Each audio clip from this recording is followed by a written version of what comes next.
You're fired. You're fired. Effective immediately. Security fired. will walk you out in Effective 5 minutes. immediately. Franklin Clark's finger was an inch from my face, will walk you out his in voice 5 loud minutes. enough that the entire floor could hear it through the glass. 20 people frozen mid-step, phones half raised, nobody breathing. I didn't argue. I didn't even raise my voice. I just tucked the folder tighter under my arm and let him finish his little speech. What Franklin didn't know, what nobody in that boardroom knew, was that the document in his hand was already worthless, though he wouldn't understand that for another few minutes. He thought he was holding a weapon. He was holding a formality. So why did I let him scream it in front of everyone before I said a word? Stick around, because this one gets worse for him before it gets better for me. 6 months earlier, Grant and Franklin were the kind of pair people pointed at in the elevator, the two guys who were clearly going to run the place someday. They'd started the same year, closed deals together, covered for each other's mistakes. Grant trusted Franklin the way you trust someone you've never had a reason not to. Then the firm announced a single executive seat was opening. One promotion. Both of them wanted it, but only one of them was willing to lie to get it. Subscribe to see how this unfolds, and comment where you're watching from. I'd love to say hello, and see how far our story travels together. The first sign of trouble wasn't a document or a phone call. It was a silence. I noticed it during the quarterly review, the way Franklin's jaw tightened every time my name came up. Marion Voss, our CFO, kept saying it out loud like she couldn't help herself. Grant's numbers speak for themselves. And each time she said it, Franklin's smile got a little more surgical, a little less real. We'd built this place together. Two kids from the same business school internship, who'd clawed their way up the same ladder, rung by rung, always side by side. I never thought there'd come a day when standing next to me would feel like standing in someone's shadow. But that's exactly how Franklin started looking at it. The executive promotion had been rumored for months, and once it became official, a single seat, one name going up on the glass door with Senior Managing Director etched beneath it, something in Franklin shifted. He still laughed at my jokes in meetings.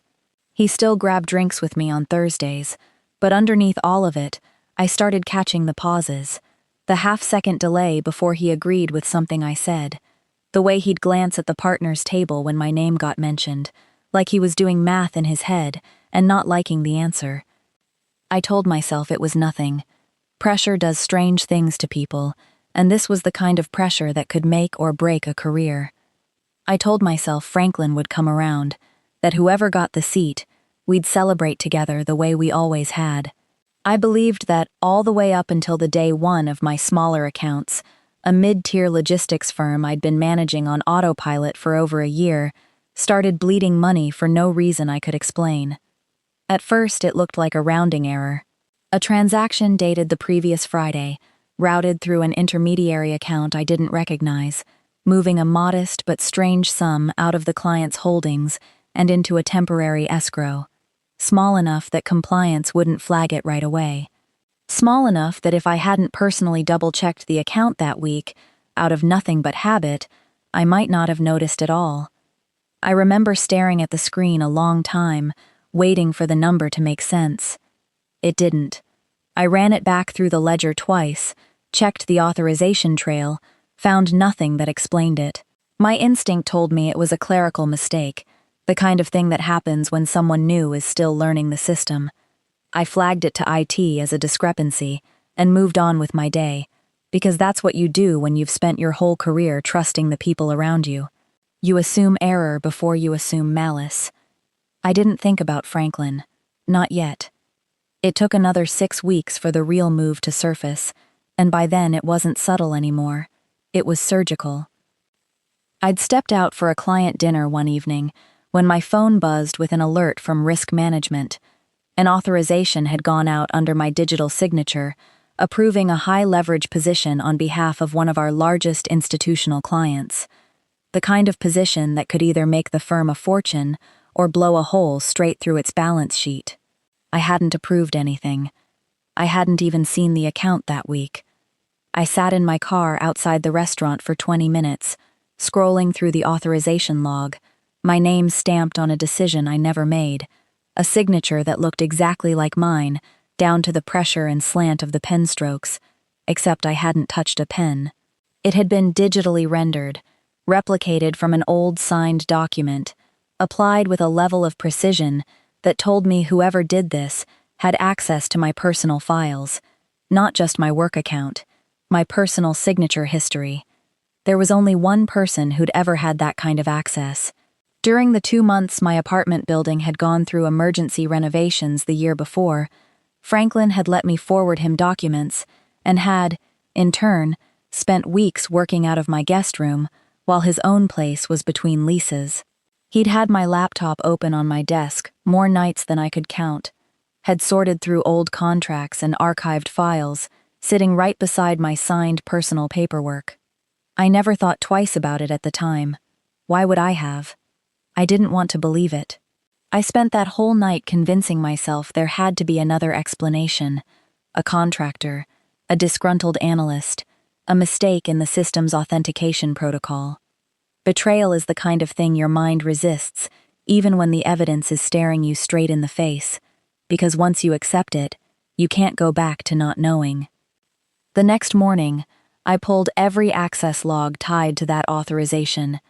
IT security kept records of every terminal that touched a file, down to the IP address and login timestamp. It took me most of the day, working quietly between meetings, careful not to draw attention. And there it was, buried 3 layers deep in a routing history nobody but a paranoid person would ever bother checking. A login from Franklin's terminal at 11:42 p.m.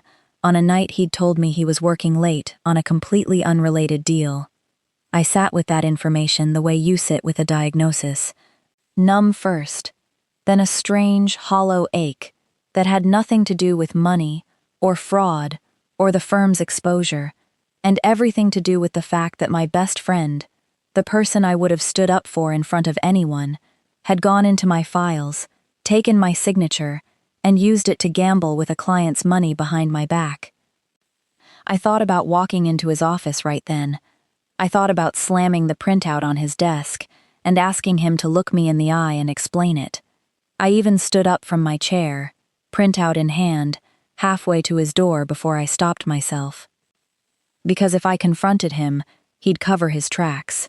He'd apologize, or he'd deny it, or he'd find some way to spin it into a story where he was the victim of a system error too, and either way, I'd lose the one advantage I had.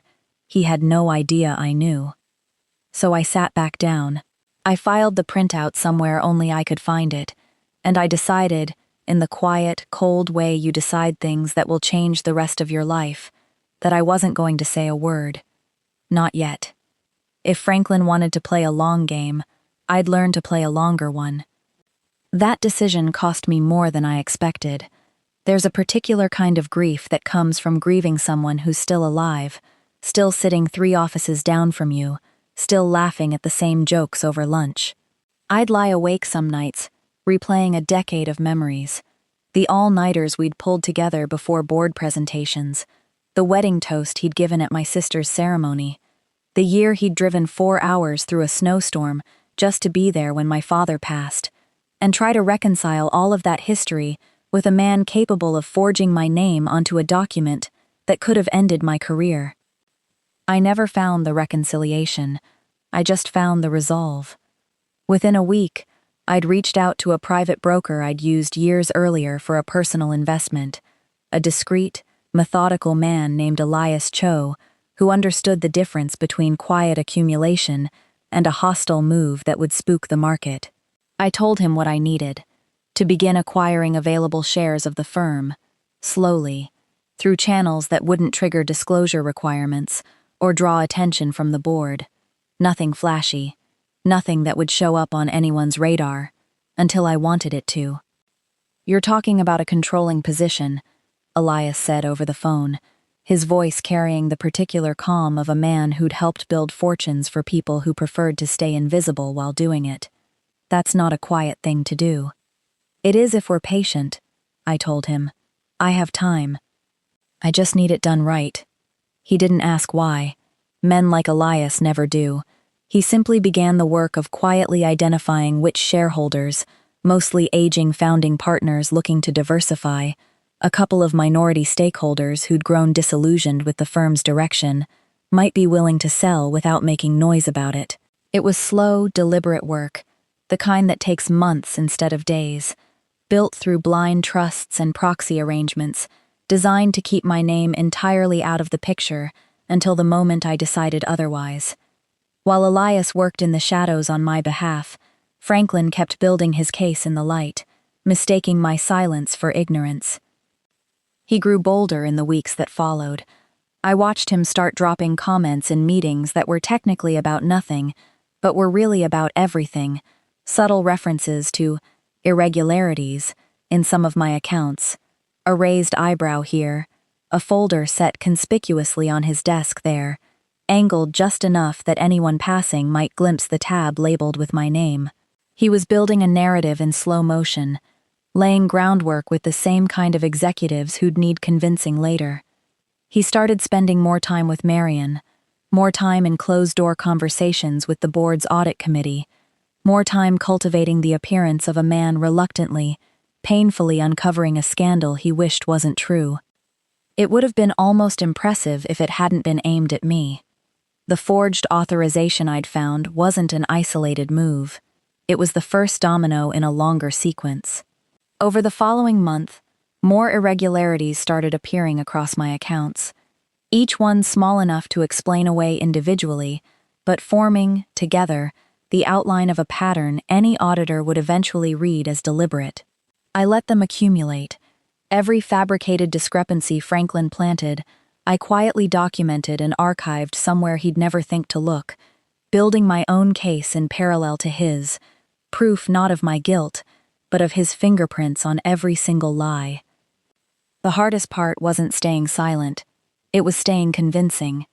Because the board had started to notice something was off with my performance, and I needed them to keep noticing it, at least for a little while longer.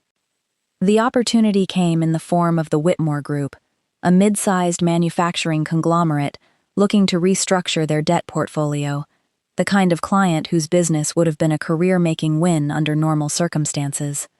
I'd spent 3 weeks preparing the pitch, and it was good. It was, honestly, some of the sharpest work I'd done in years. Clean structuring, favorable terms, a presentation that would have made the partners in that room sit up straighter. I let it fail anyway. Not obviously, not in a way anyone could trace back to sabotage. I simply pulled back at the final stage, softened a projection here, left a question unanswered there, let a junior analyst present a section I should have handled myself.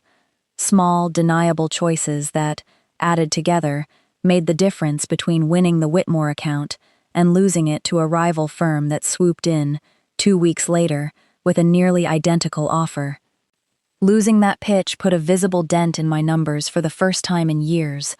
It was the kind of dent that gets discussed in board meetings behind closed doors, the kind that makes people start asking quiet questions about whether someone's lost their edge. Franklin loved it. I could see it in the extra warmth in his voice when he found me afterward, laying a hand on my shoulder with the practiced sympathy of a man consoling a friend, telling me not to be so hard on myself, that everyone hits a rough patch. I let him believe he was watching me stumble. I let the board start to wonder if the golden name they'd been ready to promote was losing his shine. Every ounce of doubt they developed about me was an ounce of confidence Franklin gained about himself, and every bit of overconfidence made him careless. He started moving faster, building his fake paper trail with the kind of arrogance that comes from believing you've already won. He didn't know that every document he manufactured, every whispered concern he planted with the board, was simply more rope for the noose he was building around his own neck. I kept my head down. I kept losing just enough, smiling just enough, playing the part of a man quietly unraveling under pressure he couldn't quite explain. And every evening, after the office had emptied out and the city lights had started to bloom against the dark glass of the boardroom windows, I'd get a call from Elias with an update on how much closer we were to the number that mattered. We weren't there yet. but we were close enough that I could feel it, the way you feel a storm building on the horizon long before the first drop of rain. A quiet certainty that everything Franklin thought he was winning, he was about to lose all at once. The call came on a Tuesday morning, while I was still on my second cup of coffee, staring out at a skyline just beginning to shake off the fog. Elias Cho's voice was steady, the way it always was, but there was something different in it that morning, a note of finality. "It's done," he said. "The Wexler Family Trust signed off last night. That's the last block. You're sitting at 51%, held entirely through the proxy structure. Nobody's name attached but the trust's." I set my cup down slowly, feeling something settle in my chest that I hadn't felt in months. Not triumph exactly, more like the quiet click of a lock finally turning. 6 months of patient, invisible work, of late-night calls and carefully worded agreements with aging partners who wanted out before the market shifted, of building something enormous in a space no one thought to look. And now it was real. I wasn't just an employee anymore. I was the majority owner of the firm that employed me, a fact not one person on that floor, least of all Franklin, had the faintest idea about. I thanked Elias, hung up, and sat there for a long moment just breathing, letting the weight of it settle. There was no theatrical music, no dramatic swell. Just the hum of the city outside my window and the sense that the ground beneath everyone else's feet had just shifted, even if they couldn't feel it yet. Franklin certainly couldn't, not with the mood he'd been in lately, the particular, dangerous confidence of a man who believes he's about to win. I'd watched him over the past few weeks transform from cautiously vindictive into something closer to gleeful. He'd taken to closing his office door for hours at a stretch, and twice I'd walked past and caught a glimpse of him hunched over his desk, printing something, sliding it into a leather binder he kept locked in his bottom drawer. He'd started being kinder to me, too, the sort of performative kindness people show someone they think is already defeated. He bought me a coffee one morning, asked about my parents, told me, unprompted, that whatever happened with the promotion, our friendship would always come first. I almost admired the performance. Almost. What I knew, and what he didn't, was that his evidence packet, the one he'd been building for months out of forged signatures, doctored authorization logs, and carefully timed irregularities planted across my accounts, was no longer a threat. It was a countdown. Every page he added to that binder was another page I'd eventually use to bury him, because I'd spent those same months quietly documenting the origin of every single discrepancy, tracing each one back through the system logs to the same terminal, the same login credentials, the same late-night timestamps that told a story far different from the one he intended to tell. He finished his packet on a Thursday. I knew, because that evening, for the first time in weeks, he left the office early, practically humming as he passed my desk. Whatever was in that binder, he believed it was airtight. 11 days passed after Elias's call. 11 days I spent quietly waiting to see what Franklin would do with the arsenal he thought he'd finished building, when the email finally landed at 4:52 on a Friday afternoon. An emergency governance meeting, mandatory attendance for the entire executive floor, scheduled for 6 o'clock that evening, with no agenda listed beyond urgent matters requiring immediate board attention. I read it twice at my desk, feeling the particular stillness that comes right before something long anticipated finally arrives. Franklin hadn't looped me in beforehand, hadn't given me so much as a hint. That, more than anything, told me everything I needed to know about what he was planning. I could have prepared a defense. I could have spent those 2 hours drafting a rebuttal, gathering character witnesses, calling a lawyer. Instead, I spent them finalizing one last conversation with Elias, confirming that the paperwork, the real paperwork, the kind that would matter in about 2 hours, was printed, notarized, and sitting exactly where I needed it. At 5:55, I walked toward the executive boardroom the same way I walked in every day. Same pace, same expression. I wanted Franklin to see exactly what he expected to see, a man with no idea what was coming.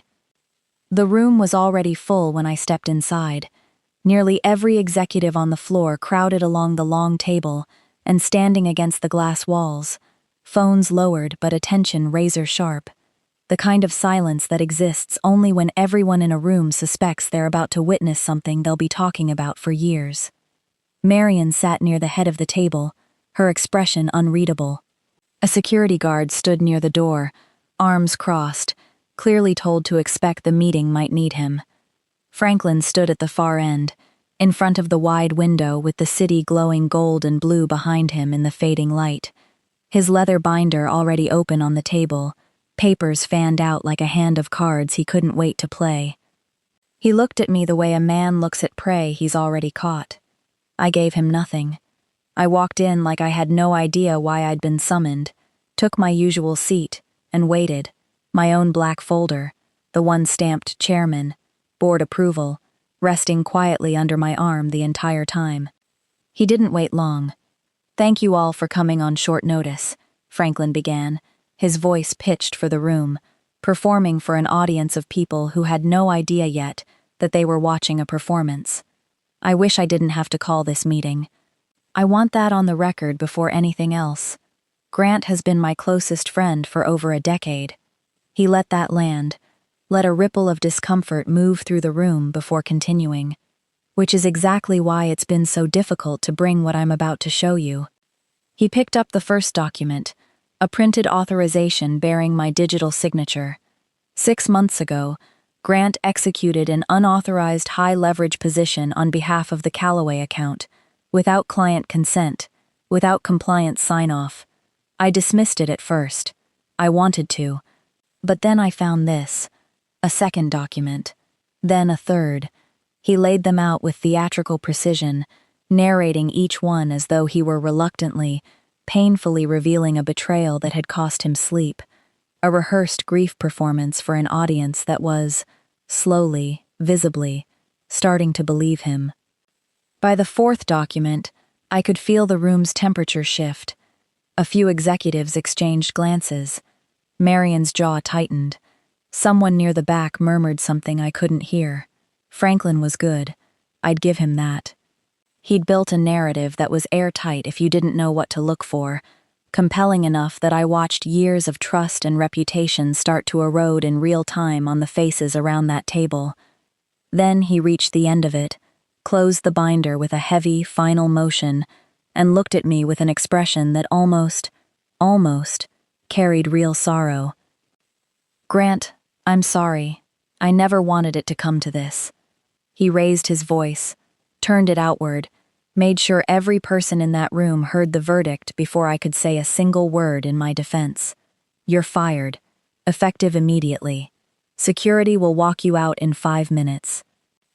The security guard by the door took a single step forward. The room held its breath. Somewhere behind Franklin, a junior associate had her phone half raised, as if some instinct told her this moment deserved to be recorded. Nobody moved to stop him. Nobody moved to defend me either. For one suspended second, the only sound in that glass-walled room was the low hum of the city outside, and Franklin's ragged breathing after the performance he'd clearly rehearsed for days. I let the silence stretch a moment longer than it needed to. Then I reached down, unlatched my own folder, and set it gently on the table. "Before security does anything," I said, my voice even, unhurried, "I think everyone in this room deserves to see what's actually in front of them." I opened the folder and began distributing copies, clean, notarized, unmistakably legitimate, to each executive at the table. Marion took hers first, scanning the header, her eyebrows lifting slightly before she looked up at me, then back down at the page. I watched the same reaction ripple around the table as each person reached the same section, the finalized transfer documentation, the blind trust structure, the signature block confirming a controlling stake of 51%. 6 months ago, I said, letting my voice carry the same weight Franklin had used to sell his lie, except every word of mine was true, I discovered a forged authorization on one of my accounts. I traced it back through the system logs to a terminal in this building, logged in under a specific set of credentials, at 11:42 p.m., on a night its owner told me he was working on an unrelated deal. I let that settle before continuing. I chose not to confront it right away. I wanted to understand exactly how deep it went first. What I found was months of manufactured discrepancies, forged signatures, and a paper trail built specifically to end my career before I understood what was happening to me. Franklin's face had gone pale, his earlier theatrical grief replaced by something sharper, more panicked. This doesn't change anything. This is a distraction from what I just showed. It changes everything, I said, calm, unhurried, letting the words land exactly where they needed to, because while you were building a case against me, I was quietly acquiring the shares necessary to take control of this firm entirely. For the last 11 days, I've held a majority stake through the trust you're all currently holding documentation for, which means, as of this meeting, I'm not your former colleague being escorted out of this building. I looked directly at him. I'm the new chairman of the board. The words hit the room like a pressure drop. Someone actually gasped. Marion set her copy down slowly, exhaling like she'd been holding her breath the entire meeting. The security guard by the door glanced between Franklin and me, visibly recalculating who exactly he'd been told to escort out. Franklin's mouth opened, closed, opened again. That's not possible. The board would have to approve. The board doesn't approve a controlling shareholder's rights, I said. They confirm them. And given the circumstances, I'd like to move directly to that confirmation. I turned to the room, letting my voice settle into something calmer, more deliberate. Which brings me to the second part of what I need to show you tonight. I pulled the remaining documents from my folder, the access logs, the terminal history, the timestamps I'd spent months quietly compiling, in the shadow of every move Franklin made, each one cross-referenced and notarized, to withstand exactly the kind of scrutiny he'd tried to weaponize against me. I laid them out the way he had laid out his, methodically, one at a time, watching the room's understanding shift with each page. Every discrepancy in that binder, I said, nodding toward Franklin's now abandoned evidence, originated from the same terminal, the same login, the same pattern of late-night access that coincides precisely with periods when Franklin told colleagues he was working on unrelated projects. The forged signature on the Callaway authorization wasn't mine. It was a digital rendering built from archived personal documents Franklin had access to during the 2 months he stayed in my guest room, while his own apartment was between leases. I looked at him, and for the first time all evening, let something colder slip into my voice. You used my trust to build the case that was supposed to end me. Nobody in that room said a word. Marion was staring at Franklin now, the sympathy that had been on her face minutes earlier completely gone, replaced by something closer to disgust. The associate who'd been recording lowered her phone slightly, as if suddenly aware she was capturing something far different than what she'd expected. Franklin looked around the table, searching for an ally, a single face that might still be on his side. He found none. Every person in that room had spent the last 6 weeks, slowly, unknowingly, growing suspicious of me because of a campaign he'd engineered, and every one of them had just watched that campaign detonate in his own hands. This is a setup, he said, but his voice had lost its conviction, thinned into something desperate. You're twisting this. I'm not twisting anything, I said quietly. I'm ending it. I turned to the security guard, who was still standing near the door, clearly uncertain what was expected of him, now that the entire shape of the room had changed. I believe you were told someone needed to be escorted out tonight, I said. That's still true. It's just no longer me. The silence that followed was the loudest thing I'd ever heard in that boardroom. Franklin stood frozen at the head of the table, the binder he'd built his entire plan around, now lying useless beside the documents that had just unmade him.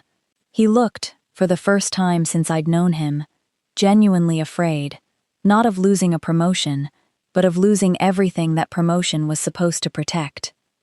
"Grant," he said, quieter now, the performance completely gone, something almost pleading creeping into his voice. "We built this place together. Doesn't that count for something?" I thought about all the years behind that question, the late nights, the wedding toast, the drive through the snowstorm, and felt the ache of it settle somewhere deep and permanent, a wound that wouldn't close just because I'd won. But grief and forgiveness aren't the same thing, and I'd spent 6 months learning the difference. "It did," I said, "until you decided it didn't count for you." The guard stepped forward, and, this time, no one in the room objected. Franklin didn't fight it. He simply gathered what little dignity he had left, cast one last look around a table full of people who used to respect him, and walked toward the door under his own power, the same way I once had been prepared to. I stood at the head of that boardroom, long after the room had emptied, the city fully dark now beyond the glass, its lights scattered like something scattered on purpose, deliberate and glowing. Marion lingered a moment near the door before she left, offering a small nod that felt like the first real acknowledgement of everything that had just changed. Then it was just me, the empty chairs, and the quiet hum of a building that, as of that evening, belonged to me in every way that mattered. I thought I'd feel triumphant. Instead, I felt something quieter, heavier, the particular exhaustion of a man who'd just won a war he never wanted to fight, against the one person he never thought he'd have to. I picked up my folder, closed it, and walked out into the night, already thinking about everything that would need rebuilding come morning.